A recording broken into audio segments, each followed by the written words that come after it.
Salve, salve, rapaziada ligada no Decifra Futebol. Eu sou o Guilherme Naziazene e hoje estou aqui para mais um Decifrando a Partida. Hoje o assunto é Flamengo e Atlético Mineiro, Flamengo contra Galo. E, melhor de tudo, essa análise aqui já vai ser um 2 em 1 para vocês, rapaziada. Já vai ser um misto da análise do jogo do final de semana, já projetando o duelo de quinta-feira do primeiro jogo das oitavas de final da Copa do Brasil entre Flamengo e Atlético Mineiro. O jogo também será no Maracanã. Então, esse jogo do final de semana já foi muito interessante para a gente ter algumas percepções e entender um pouco daquilo que pode acontecer nesse duelo entre Flamengo e Galo. E assim, já destaco para vocês, já adianto, perdão, que o Galo apresentou alternativas muito interessantes. Eu acho que vai ser um confronto taticamente muito, muito legal para a gente ver. O Felipe Luiz, a gente sabe da capacidade que ele vem mostrando nos últimos anos. Assim, o Cuca, por mais que não tenha estado tão em alta, provavelmente o principal trabalho dele recente foi o Campeonato Brasileiro, né? E a Copa do Brasil vencida pelo próprio Atlético Mineiro em 2021, né? Em 2020 ele chega na final da Libertadores com o Santos, só que é um técnico muito conhecido por ser um estrategista, né? E ir muito bem em competições de mata-mata. É um cara que faz ajustes jogo a jogo.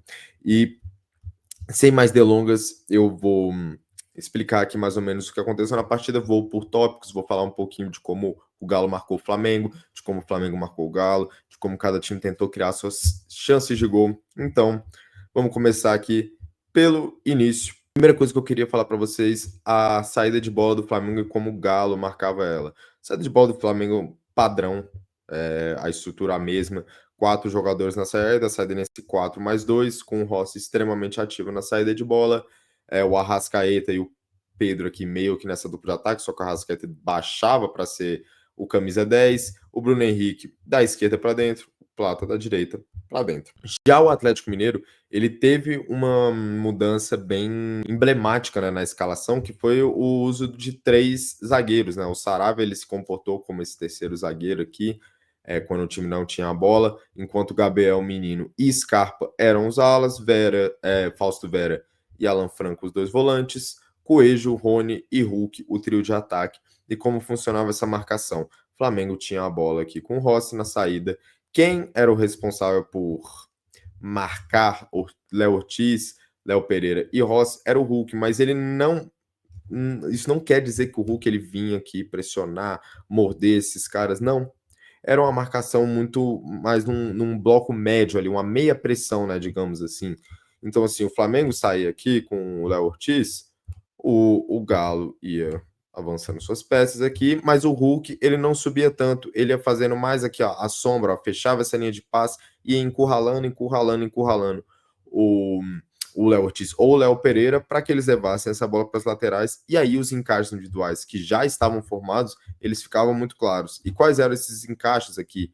Era o Coelho e Rony marcando os 2 volantes, né?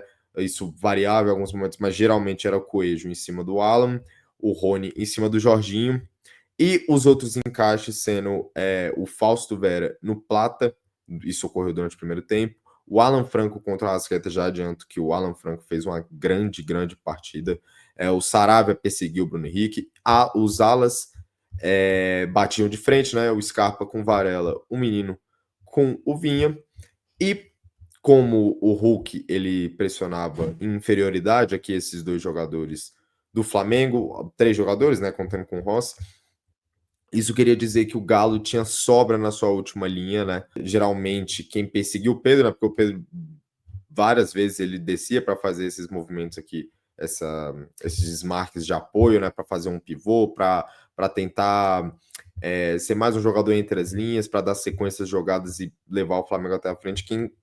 Geralmente quem perseguia ele era o Júnior Alonso, mas algumas vezes era o Igor Rabelo, que perseguia, deixando o Júnior Alonso como zagueiro da sobra. Então, a ideia era sempre ter um jogador sobrando aqui na linha defensiva, o Atlético Mineiro. E essa marcação deu muito certo, né? Porque o Flamengo não conseguia ter progressão por dentro. O Flamengo ele sempre gosta muito, né, de atrair os times, os seus adversários, para pressionar lá em cima, para aí o Flamengo ter campo para jogar. E o Flamengo consegue sair jogando muito bem, porque tem muita qualidade. Você tem 2 zagueiros que saem muito bem, o Rossi, que talvez seja hoje o melhor goleiro do Brasil jogando com os pés, 2 volantes, especialmente o Jorginho, assim, sensacionais jogando de costas, né? São caras com muita qualidade no passe, com que tem aquele domínio orientado, né? Que já dominam tirando do marcador. Mas foi muito bem feita, por quê? Porque o Galo ele tinha esses encaixes muito bem muito claros, né? E a maioria dos duelos individuais foram vencidos pelo Galo. O Alan Franco, para mim, foi o melhor jogador do Galo na partida, assim, pelo menos defensivamente falando, né? Porque o Coelho também fez uma boa partida, mas já já eu chego nele. O Alan Franco fez a grande partida, assim, cara, no ditado popular, no jargão popular. Ele colocou a Arrascaeta no bolso. Foi uma grande partida dele. Limitou muito a ação do camisa 10 flamenguista. Fausto Vera, a mesma coisa com Plata, porque a gente sabe, né, que esse meia-direita, ponta-direita do Flamengo, que antes era o Gerson, ele é um falso ponta, né? Ele sai da ponta, abre o corredor pro lateral e vem se tornar mais um meio. Isso gera muitas dúvidas na defesa adversária, que não foi o caso do Atlético, porque a marcação estava muito bem definida. O Scarpa é quem acompanhava o Varela, o Fausto Vera é quem acompanhava o Plata, e o independente da região do campo que eles estivessem, e isso que foi muito interessante nessa marcação do Galo, porque geralmente quando você tem encaixes individuais, eles geralmente ocorrem mais numa fase de saída de bola. O Flamengo mesmo faz isso, adora fazer isso, mas eles não têm perseguições tão longas. Você tem geralmente aquela troca de marcação, né? Quando o jogador que você está marcando ele faz um deslocamento, troca totalmente de posição, você tem aquela troca defensiva, né? Com o Galo não rolava isso. Com o Galo era perseguição longa, assim. O Plata, por exemplo, aqui, ele vinha aqui. O Fausto Vera vinha até aqui com ele. Então, assim, é a individualização desses duelos, né? Dos duelos defensivos por parte do Atlético Mineiro.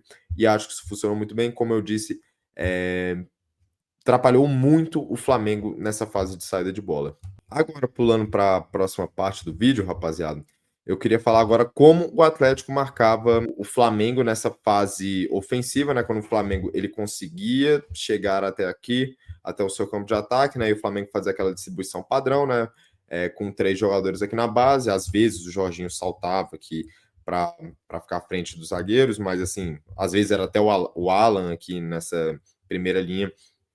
Então, distribuição padrão aqui, 3 jogadores, um volante à frente, os 2 laterais atacando muito o corredor, né? Porque os pontas do Flamengo, Plata e Bruno Henrique, vinham muito por dentro, né? E aí eu abrindo um corredor para eles, né? Abrindo, né? Porque nunca tinha esse espaço aberto, porque essas perseguições individuais estavam muito bem estabelecidas.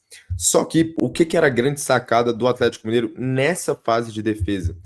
Porque assim, você pensa, se os encaixes eram Coelho e Rony em cima de Jorginho e Alan, quando o Jorginho, que estava aqui, vamos supor, a marcação estava desse jeito aqui, ó, sei lá, o Léo Pereira com a bola, Léo Ortiz aqui, junto com ele, o Hulk fazendo a marcação desses dois jogadores, o que acontece?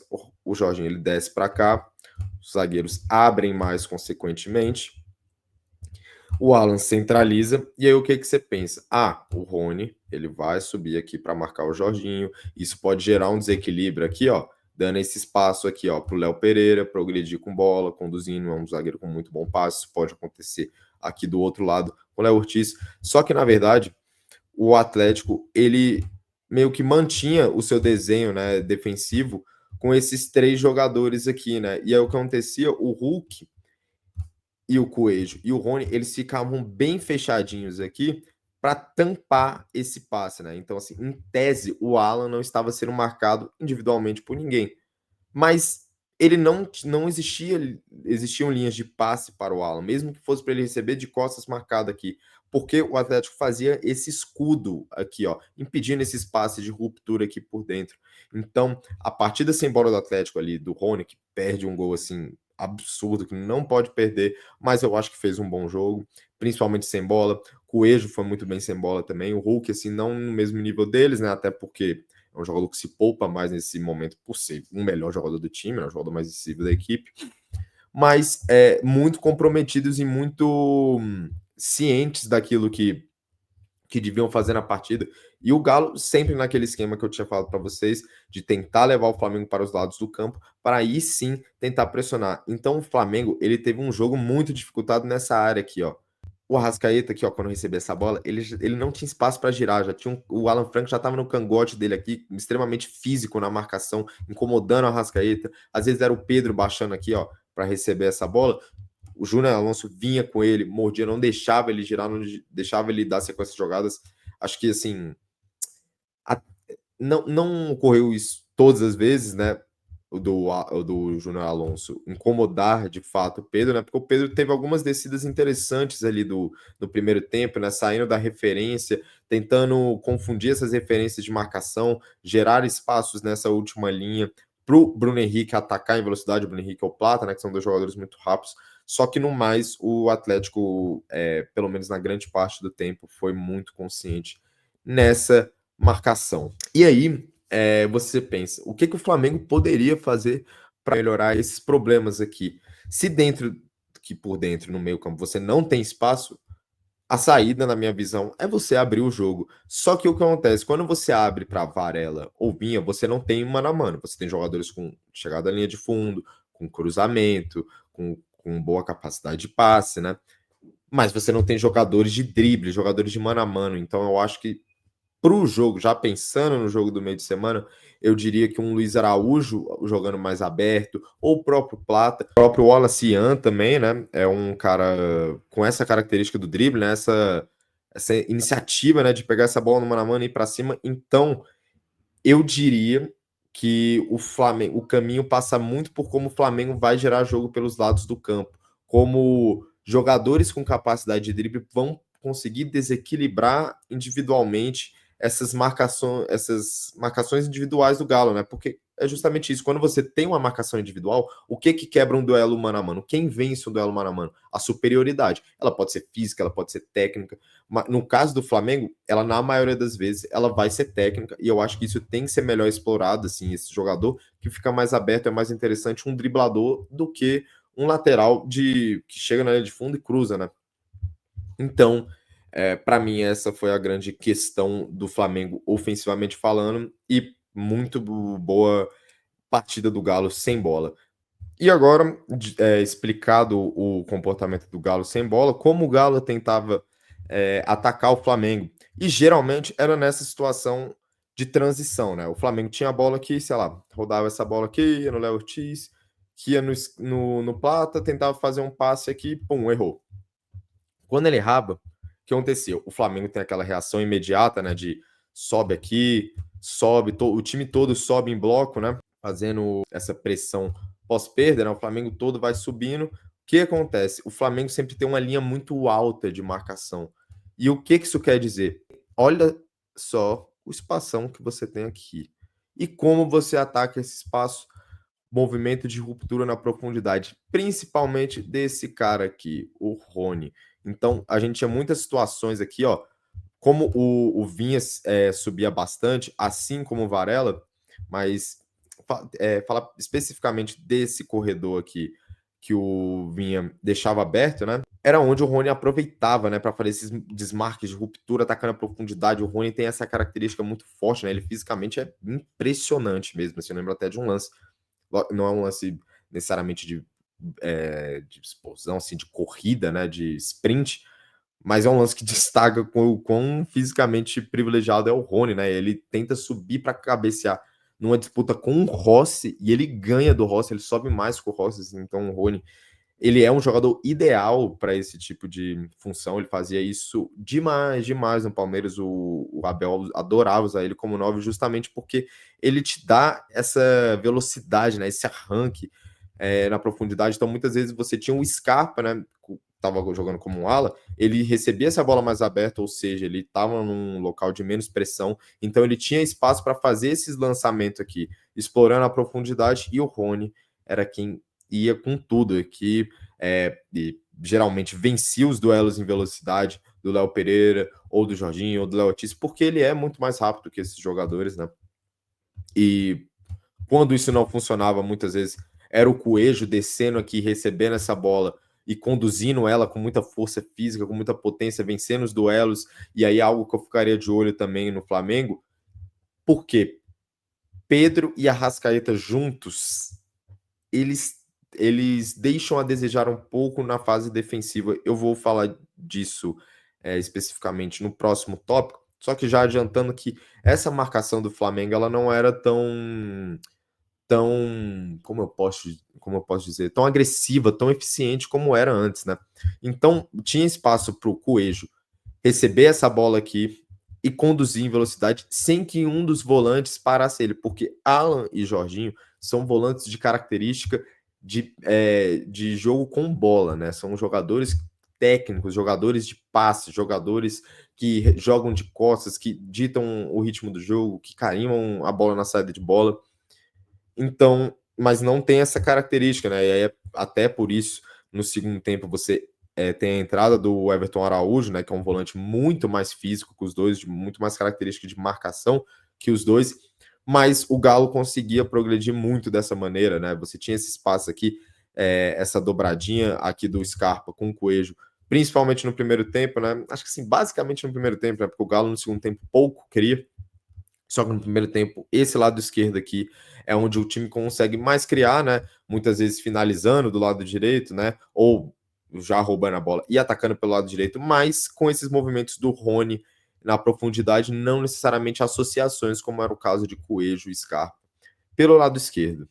E agora, entrando no último tópico, minha rapaziada, que é como o Flamengo marcou o Atlético Mineiro, e eu acho que é um tema que é muito interessante da gente entender, porque, como eu disse, com Pedro e Arrascaeta, o trabalho sem bola do Flamengo ele é um pouco mais complicado, porque são dois jogadores que não têm essa mesma característica, esse mesmo trabalho sem bola, esse mesmo vigor físico para sustentar um ritmo de pressão durante todo o jogo, tanto que o Arrascaeta ele várias vezes é substituído no segundo tempo, porque justamente ele prega mesmo, alguma hora ele cansa.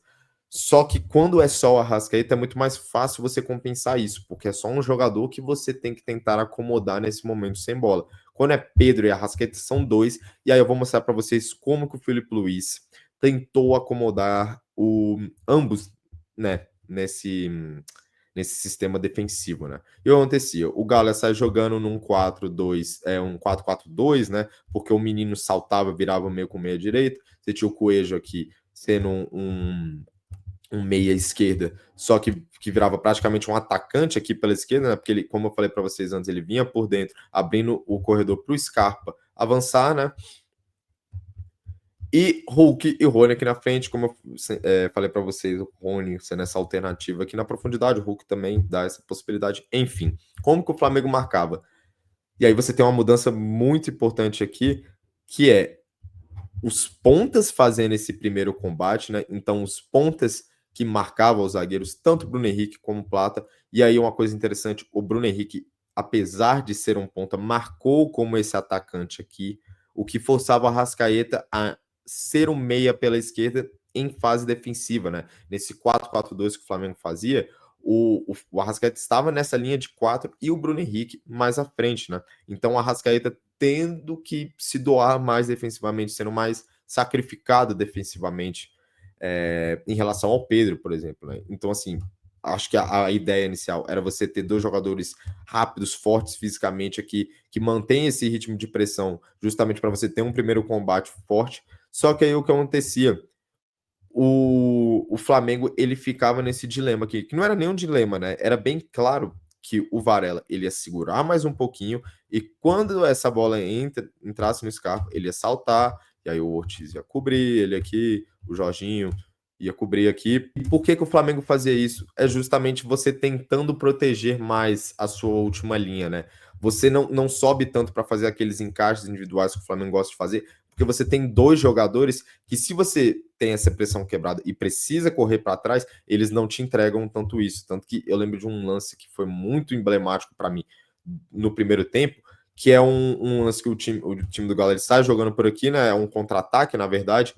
E aí o Sarabia ele faz um passe aqui pro Gabriel Menino, né? E o Arrascaeta tava marcando o Sarabia. O Sarabia ele passa e o Arrascaeta não acompanha ele. Então, assim, ficava muito claro essa deficiência que o Flamengo tem na marcação, principalmente do seu lado esquerdo ali, né?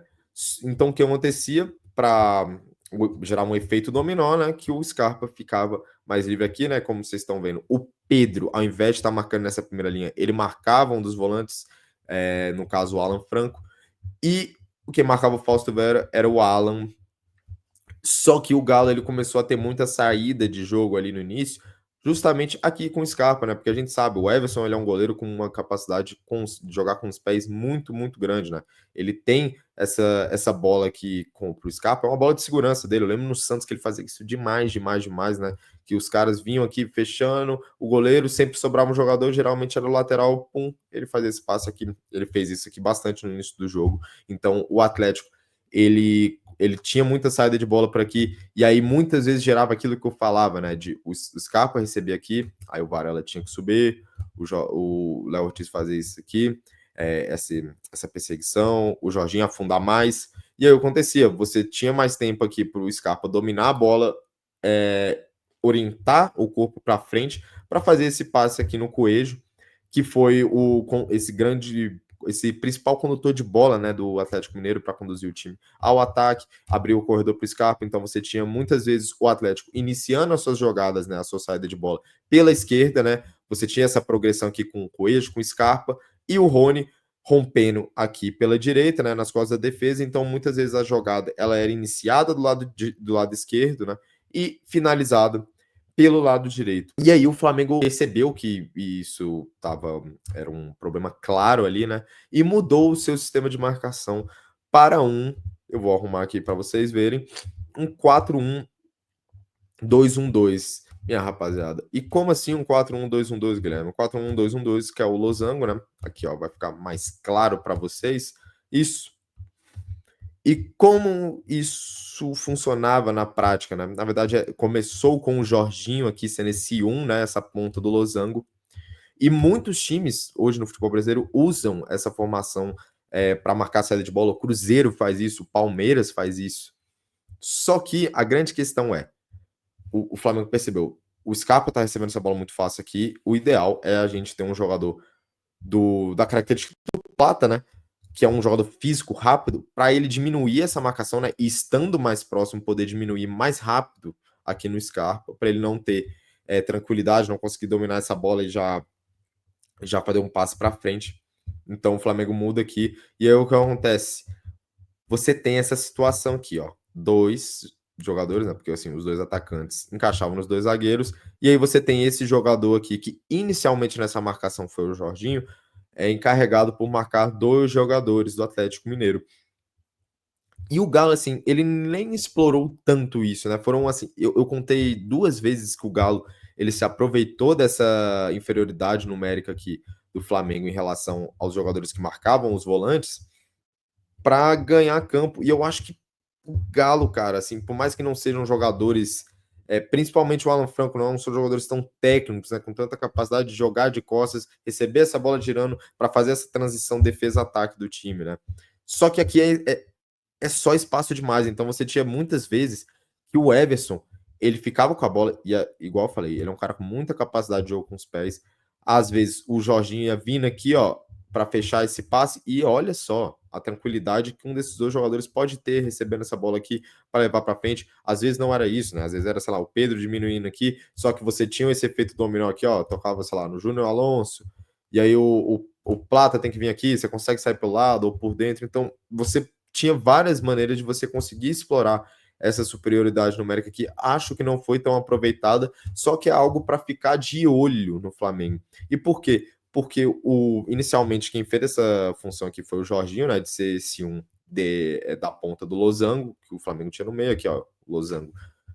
Se você, caso você não tenha entendido, é esse aqui, ó, Alan, Plata, Jorginho e Arrascaeta, né? E aí, o Jorginho é um jogador, como eu falei, de pouca capacidade física, não é um jogador combativo, intenso, mordedor, né? Que assim, ele vai correr por dois, né? Que é o que justamente precisa um jogador que faz essa função aqui. E aí ocorre a mudança, né? Assim, tem uma mudança ali no meio do jogo. O Felipe Luiz tenta usar o Alan, inverte o Alan com o Jorginho ali, né? O Alan com um pouquinho mais de vigor que o Jorginho, né? Um pouquinho mais de intensidade sem bola. Só que eu não gostei tanto, assim, nas vezes que o Atlético tentou sair por dentro aqui, conseguia explorar essa superioridade numérica. Aí no segundo tempo, quando coloca o Everton Araújo, essa situação muda, porque esse um aqui era o Everton Araújo, que é um jogador de capacidade física muito superior aos outros dois volantes do Flamengo que estavam jogando antes. Mas você perde com bola, né? É um jogador com menos capacidade com bola que Alan e Jorginho. E aí que é o ponto que eu queria entrar, que o Flamengo vai ter esse dilema daqui para frente, esse dilema para o jogo da Copa do Brasil, que é, você vai jogar com Pedro Arrascaeta, você vai perder sem bola. E como você vai compensar isso sem bola? Então eu acho que isso é uma coisa que eu ficaria muito de olho para esse jogo. E esse foi o vídeo, rapaziada. Essa foi a análise da partida, né? Eu nem tirei aqui da tela, mas nem cheguei a concluir a análise de fato. Mas, assim, é, porque eu já estava entrando na parte do próximo jogo, né? Das oitavas de final. Porque essa foi uma análise muito legal, porque foi basicamente um jogo treino que esses times tiveram para se conhecer, para se entenderem, para saber mais ou menos o que cada time vai fazer, né, nesse duelo eliminatório. E é sempre carregado desses ajustes táticos, né? Esses leves ajustes. E o Cuca é um cara que gosta disso. O Felipe Luiz aí ganhou a Copa do Brasil ano passado, né? Então, e taticamente dispensa comentários, né? O conhecimento que ele tem. Então, interessante demais esse duelo. Vamos, tá ligado aí? Eu provavelmente devo fazer um vídeo pós-jogo, né? Só que só para deixar claro os temas que eu ficaria mais de olho é a marcação por encaixes do Atlético Mineiro e como o Flamengo vai tentar vencer esses encaixes, né? Eu acabei nem falando, né? Mas o que decidiu o jogo foi uma bola parada, né? Inclusive o Flamengo, dos últimos 6 gols que marcou, 3 foram de bola parada, e dos últimos 3 jogos, a bola parada foi decisiva, né? Porque 3 jogos que o Flamengo venceu por um gol de diferença, e em todos eles houveram gol de bola parada contra o Fluminense e contra o Atlético Mineiro, 1-0 em ambos, gol de bola parada, contra o Red Bull Bragantino fez gol de bola parada também, então é uma arma que vem sendo espetacular para o Flamengo, e é justamente aquela questão dos pequenos detalhes, né? Quando você vai jogar um campeonato de pontos corridos, você vai ter essas situações do time de enfrentar um time que se preparou muito para jogar com você, e você não vai conseguir criar tanto, só que você tem a bola parada que é desequilibrante, e sempre foi, e sempre vai ser. Então o Flamengo aproveitou mais uma vez isso, vai ser tema também para a Copa do Brasil. O Galo vai ter que estudar bastante essas bolas paradas e as diversas variações que o Flamengo tem nessas jogadas, tanto de falta como de escanteio. Além disso, como eu disse, os encaixes individuais, como o Flamengo vai vencer esses duelos defensivos. Como eu disse, eu apostaria mais em jogadores de habilidade, de 1 contra 1 ali pelos lados do campo para quebrar essa marcação. E acho que assim, eu quero ver também como o Flamengo vai compensar essa presença de Pedro Arrascaeta, se é que eles vão jogar juntos, né? Eu acho que se não jogam, o Flamengo, lógico que perde ofensivamente, sendo jogadores desse quilate, mas ganha sem bola, e eu tenho percebido, na minha visão, que o jogo sem bola para o Felipe Luiz ele tem um peso muito grande. Então, rapaziada, esse foi o vídeo. Espero que vocês tenham gostado dessa análise um pouquinho diferente, né? Uma análise tanto do jogo como uma prévia para o que vai acontecer na Copa do Brasil. Então foi isso. Se inscrevam no canal, sininho da notificação para não perder as novidades. Me sigam aqui no Instagram, @guilherme.analista. Postei rios lá ontem, vai sair rios hoje. Vamos bombar o Instagram de vídeos, né? Tô soltando lá por enquanto não sai a página do Decifra Futebol, tanto no Instagram como no TikTok. Tá saindo a nossa identidade visual aí, que é o que falta só pra gente finalizar essa parte. Like no vídeo, deixe nos comentários a sua opinião. Fiquem ligados que quase todo dia tem vídeo aqui no Decifra Futebol. Tamo junto, um abraço para vocês e até a próxima.